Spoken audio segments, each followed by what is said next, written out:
All right, and we are live. So, welcome everyone to the fourth Advanced Marketing Training Q&A session. This time on a topic of branding and design.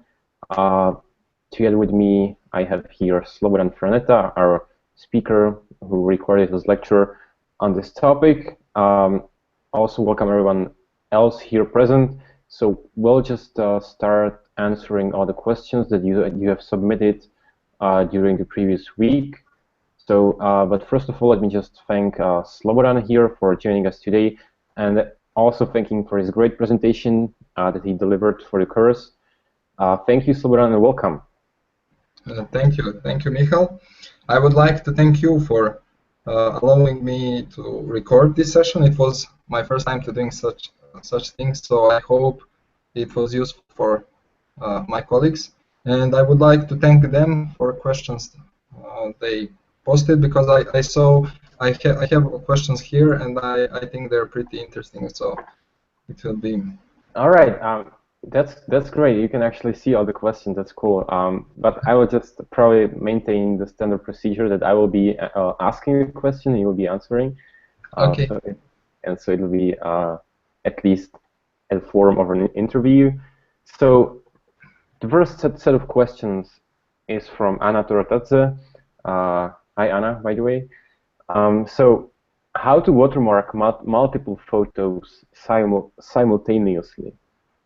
Yeah, this is something that I didn't do in previous time, but I have a nice tutorial on this. I will share with Anna on Facebook. This tutorial that she can use for it. Also, I can share it with all of you if you're interested. So Yeah, maybe definitely. Just yeah. you can just send it to me, or you can post it as an announcement on our in our Google Classroom. Okay. Because you're a teacher now, so you can do so. Because it requires few steps to be done, and it is also requiring creating some minor action. So it cannot be that easily explained, but I think this video can be helpful in that term. All right. Okay, thanks for that. So thank you. You're welcome. Second question is how to remove background from a picture which doesn't have solid background. Yeah. And by the way, before we jump into this question, I would just point out that we can actually also share screen. So Slobodan, if you'd like to show us anything real time, you can actually. But this is just by the way, and you can answer now.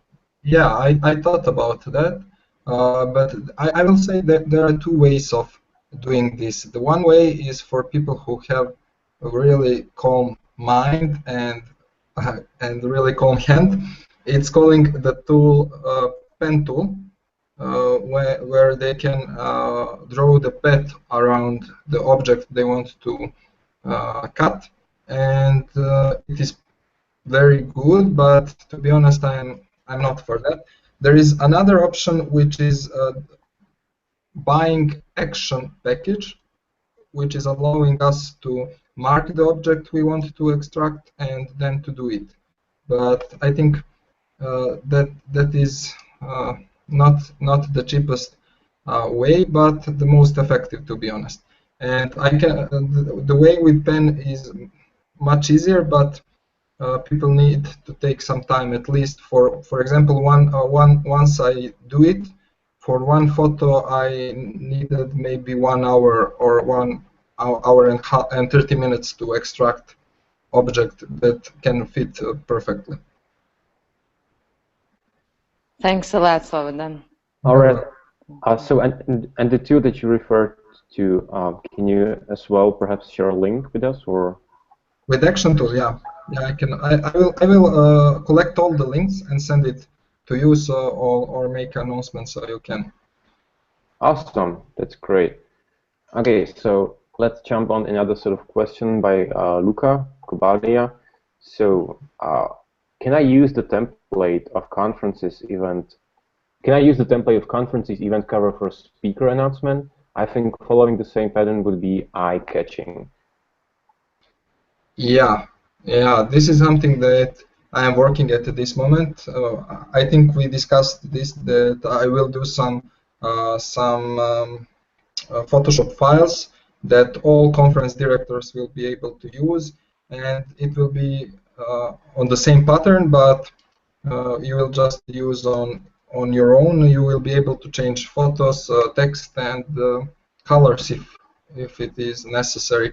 But definitely it is something that we are doing also in Montenegro. We are following the same pattern in 1 month, for example, because it can be a bit chaotic to change each time different patterns. So I will make something that will be recognizable for all conferences.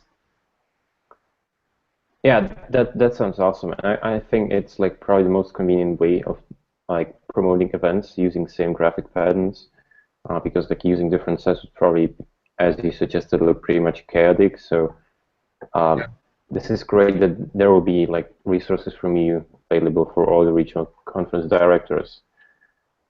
Okay, question number 2. In which cases do you think it's better to use raster-dependent program like Photoshop or vector-dependent dependence like CorelDRAW, Adobe Illustrator, etc.? Well, I heard once the professional graphic designer who told me that the Photoshop is the worst program to use in design, and non web designer or graphic designer is using Photoshop. It is only for some photos that you want to retouch or something like that. But in general, no one is using it for making banners or posters or something like that. But I somehow find it as the best program, and I'm using it for everything. Even though I recommend people who are really interested in this and want to make professional posters and promo materials to use Illustrator or to use some other programs that are offering vector files, because Photoshop is not the best option for this. That's how professional graphic designers are saying. But for me, to be honest, I'm making everything in Photoshop, so I think it's great. Yeah, and I guess this is probably the right time for me to mention that, because I actually do use this program or tool for graphic design that is like for the lame people in design, as am I actually, and it's called Canva, and I can actually like share the link, and it's also in the database of like useful tools in the course, and like this is pretty simple and pretty easy way of creating actually pretty nice banners on, so for example on social media or for any other purposes you might find useful. So I will share this tool with you again, and like the biggest advantage here, this is just like in your web browser. You don't have to download anything. You don't have to have any kind of certificate, and like it's pretty much user friendly, very useful, very easy to manage. So I can only recommend this for like very small projects. Perhaps if you just want to promote a blog post, you know, and you need to like quickly draw some graphic for that. So I can recommend this, but like as like professionals, as Slobodan here would probably point out, Photoshop is much better, and probably Illustrator and like more advanced programs are even better for that. So it's really just up to you to decide what suits you best. And but I just really wanted to like mention this because I think it's a very useful tool, especially for those of us who are not that skilled in using graphics. Yeah, definitely. Okay, so yeah, that means we need to have another set of questions. So let me just open question from David. So according to you, from David Maramotti, according to you, which are the best social media where I can value my local group brand? Turin. My local group is in Turin, Italy, or his local group is in Turin. Yeah, well, it is also. I think it is also depending on the primary research you are doing. For example, in Montenegro, we have the most of young people on Facebook and Instagram. So we are using the Instagram and Facebook as our primary social media reach to students. But lately, there are a lot of students who are using Snapchat. And for example, we are having a big disadvantage because we are not familiar with it, and we are losing a lot of students, reach to a lot of students because not using Snapchat. I will assume that students in Turin are also dedicated to Facebook. So in that case, maybe the Facebook would be the best option. And making a good Facebook strategy will leave you to open some other social media in near future. But definitely Facebook can be good start. But it is also, I said, depending on research. I think that should be one of the primary things to do at this moment, and to see what students and young people in Turin are using mostly. Sometimes it's not Facebook. Sometimes Facebook can be a waste of time, and maybe that time can be transferred to another application. For example, Instagram is pretty popular among students.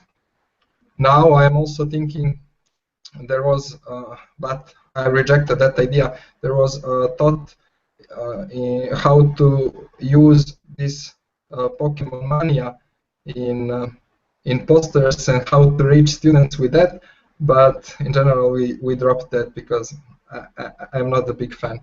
But in general, I would suggest first some research. I think it can't be anything. It can be wrong, and I would definitely go with that at the beginning. Yeah, that sounds very reasonable. And yeah, by the way, like for example, in Northern America, Instagram or especially Snapchat is so like trending. So, but I guess this is like should be part of your strategy to decide, you know, like where is your audience actually operating most, and what's the best way of reaching them. Well, it is always a question. For example, you know, I suggested that thing to create stickers for messengers and now it's the question which messenger is the best. Should we go on WhatsApp, on Facebook Messenger, on Viber?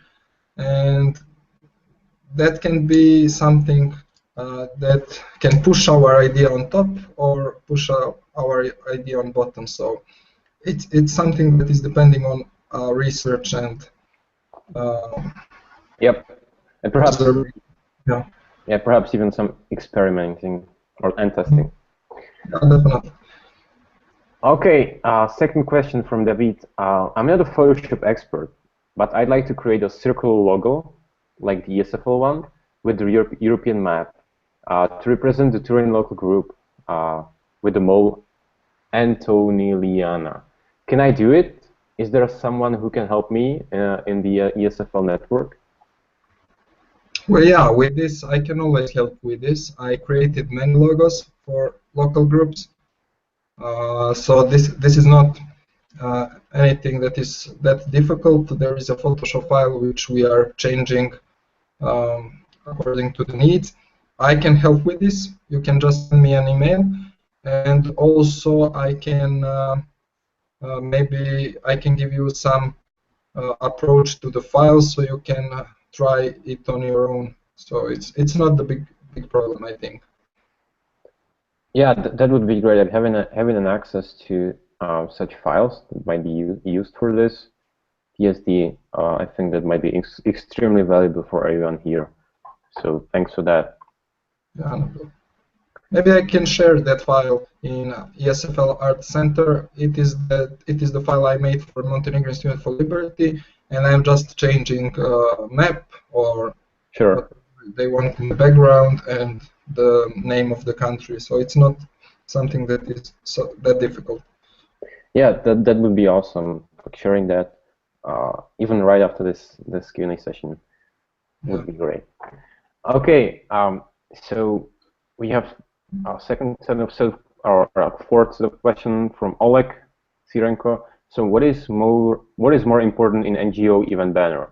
Should it be brightful and attract more people, or should it be more informative?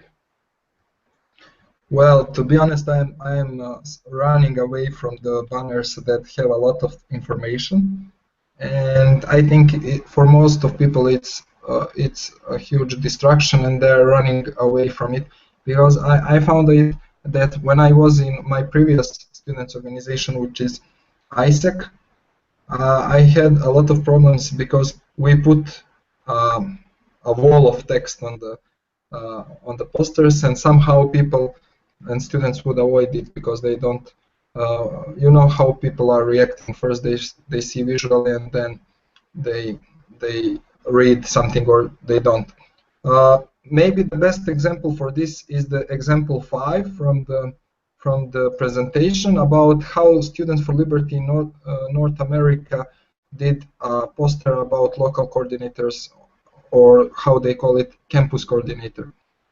They made it perfectly, and I think it is something that is catchy and something that is sending a great message. So I'm trying when I'm making graphics and promo materials, I'm trying to make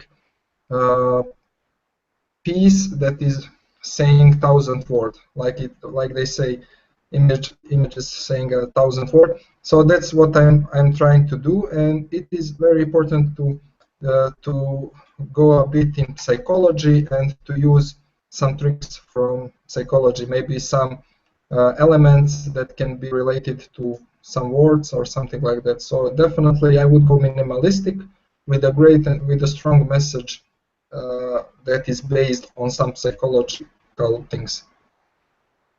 Yeah, some mind manipulation. Yeah, they call it, I think, subliminal messages or something like that. Yep. Yeah, so anytime anyone looks at our banner, he'll get this like temptation to subscribe or to donate to us, something like that. And that would be great. Just avoid triangle with an eye. All right, yeah, so the question has been answered. Thank you. Second question is it enough to take some online courses to become good designer, especially NGO designer, or is it impossible without offline lesson with a teacher? I like this question. This is the best one because when I wanted to learn Photoshop, I did it over the internet, over the YouTube, and for the first 13 times I dropped everything and I uninstalled Photoshop 13 times. But after it, I somehow wanted to learn it, and I did it on my own. So I just experimented in Photoshop. To be honest, I don't know how professionals are calling some tools or how they are working it. I'm doing some kind of improvisation, and mostly it's some spontaneous work that is coming from myself. I can't say that I'm skillful or that I passed some training or something like that, but everything is on a spontaneous order, to say. And it's very important, I think, for Photoshop to leave everything up onto imagination and to test a lot of things from different views and from different corners. So something at the end you must have something, but it depends how it will look on your imagination. So I think that's the best recipe for Photoshop.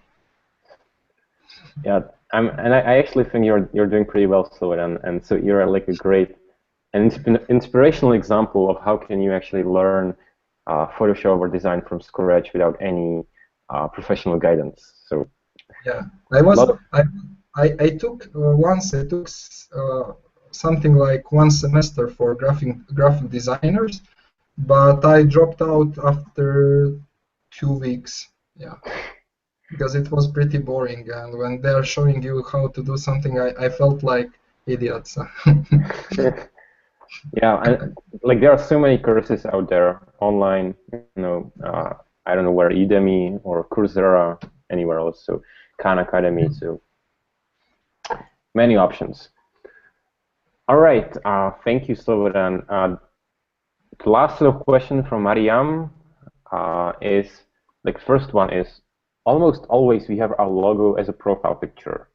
How do you think, is it good to change it properly, and what should it be like? Well, when it's about Facebook, I think there was a good trick to combine Facebook cover and profile picture, but now when they separate it, I think it's a bit impossible to do that, maybe in some things. But in general, I would recommend for profile picture to stay logo as it is, not changing, because I think it will be connected with the second question, which is really good and very important among Students for Liberty. And I think for profile picture on Facebook, I would leave the face with regular logo, but with some other things you can combine it with cover pages or cover images or something like that. But yeah. In the next question, I will somehow back on this one. All right, and there are many ways of like being creative in combining profile picture and this like what's the second picture that just like dropped out of my mind right now? Cover picture. Yeah, yeah. I mean, just like one example that I saw recently was like from this company that they have like a penguin in their logo, and like so they have like a penguin on cover picture, and he has like hands that are actually coming also inside the profile picture, and they are like holding something. Yeah, so this is like the basic example of combinations with these pictures, and actually I think that you probably just might want to change cover pictures regularly, but as Slobodan said, definitely I would just leave profile picture the same all the time. Yeah.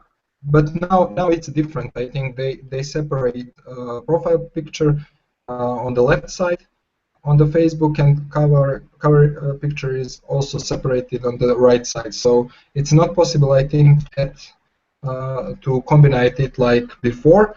But maybe there will be some creative ways of doing that. Yeah, there are always some creative ways, I guess. Yeah. Okay, so let's jump to the second question. Do you think it is good to make a different logo for every event? For example, we had different logo for Leadership Forum and Do Not Arrest. Do you think it'll be good to make the unique one for the regional conference? Yeah, this is great. This is something that I missed in the lectures, and it's very important, and it's something that we are also doing in Montenegro, and that is that for each project we are having different logo, because it's much better to go with many logos because of dynamic and because of approaching to students.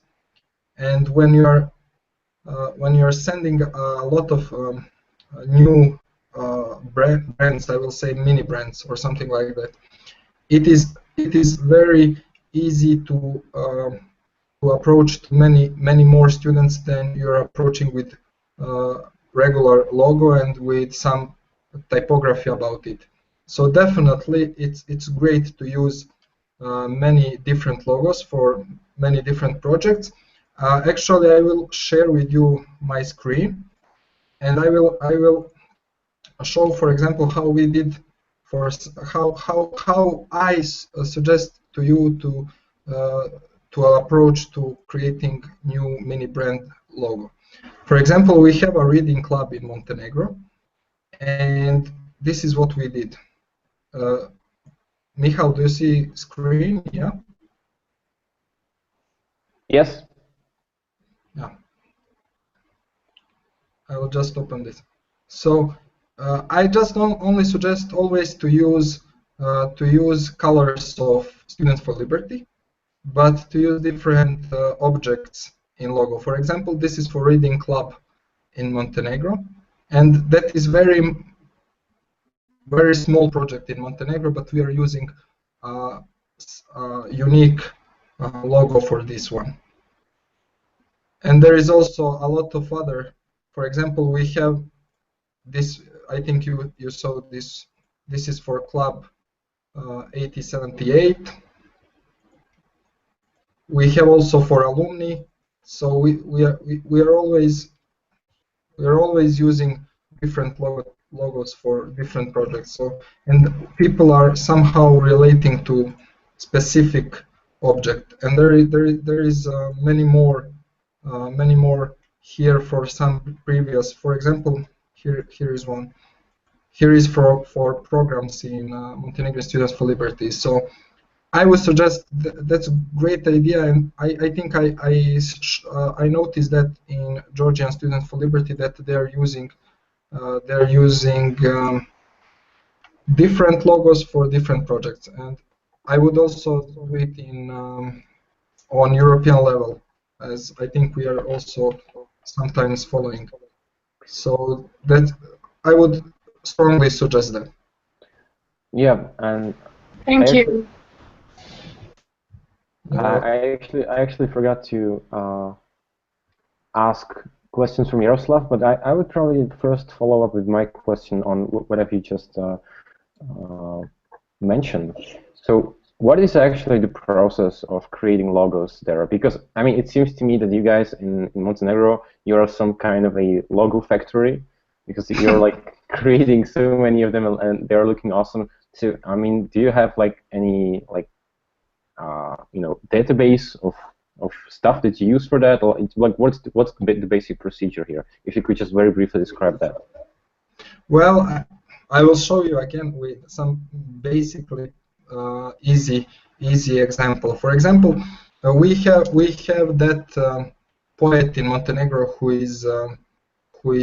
was a libertarian, and now we want to create event with him. So in his honor. So we are trying somehow to give him a great picture, and we want that mini project to be successful. And you know that visually people like to see that it is having a good quality. So we decided to create a logo for a project. So what are we doing? First I'm starting with typography, like here. Oops, I show everything.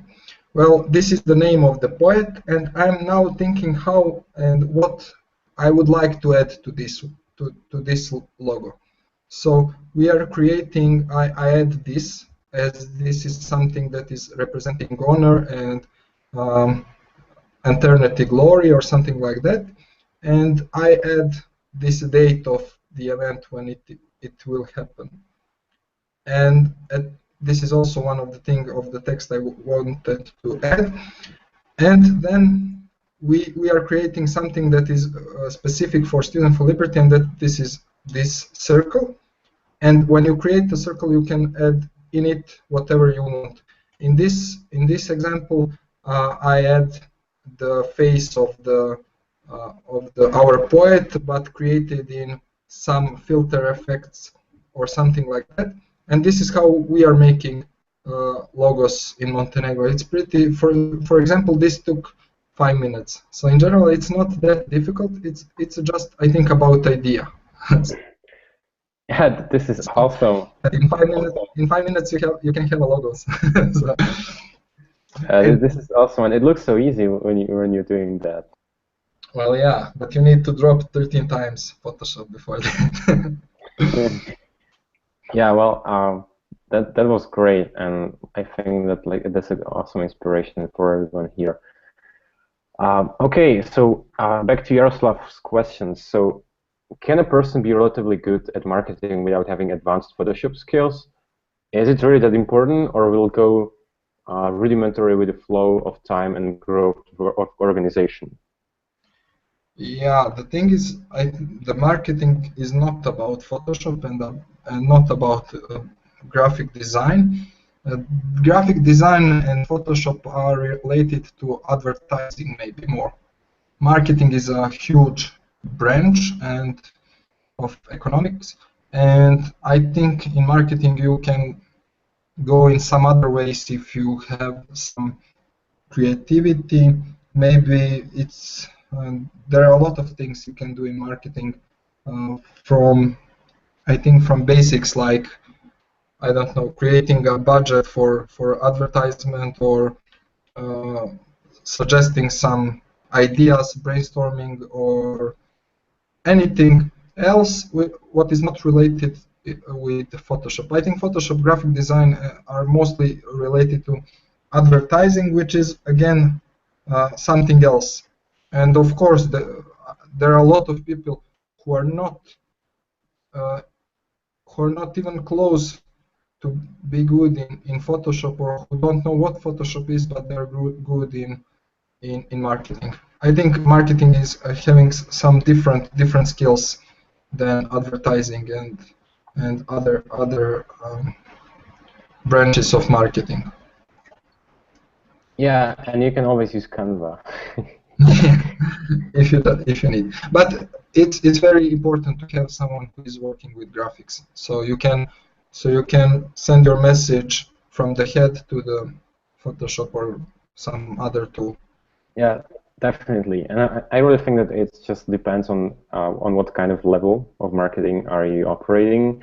Because, for example, if you're doing a campaign for Coca-Cola or whatever, Facebook, you have actually a team of graphics that are creating all the graphics for you. All you need to just to execute the campaign. And on the other hand, if you're doing just a very small campaign on Facebook, local, then at least some set of skills in graphics, I guess, are kind of inevitable to obtain. But as we see here with Slobodan, that it's nothing unachievable, and it's actually just a matter of endurance and patience. Yeah, I think for marketing, it's the most important thing and skill is that you're good in strategic planning, and that you can make one progress of idea and how you would like to develop it. And I had opportunity to be with some people who are marketing directors, and they have a team of 20, 30 people behind them who are doing jobs in different areas, but they're all working on the same idea they want to implement in the society. So in general, marketing is someone who is I think people who would like to work in marketing should be first be the good leaders, so they can lead a team, and so they can see with what potential they are working. So that's the most important, I think. Definitely. Okay, and last question from Yaroslav. Kind of correspondent with the first one. What online courses or resources would you recommend to level up Photoshop skills? Well, I used a lot of YouTube tutorials. It's easy to type Photoshop tutorials on YouTube. And the thing I did also is that I downloaded Photoshop files that were already made, and tried to see what they did and how I could repeat that. So that was one part of my way. And there is also one option that I'm recommending. It's a lot of tutorials that are available on Udemy. I think, yeah, Udemy is the name.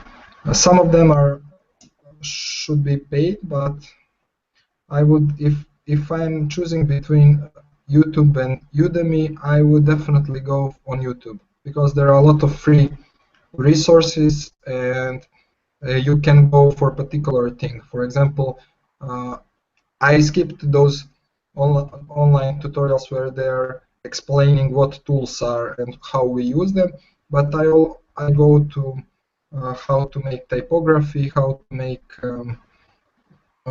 good background, because that was interesting for me, and that is something what you can do. For example, if you are interested in making or changing logo, you can find easy tutorial how to do it.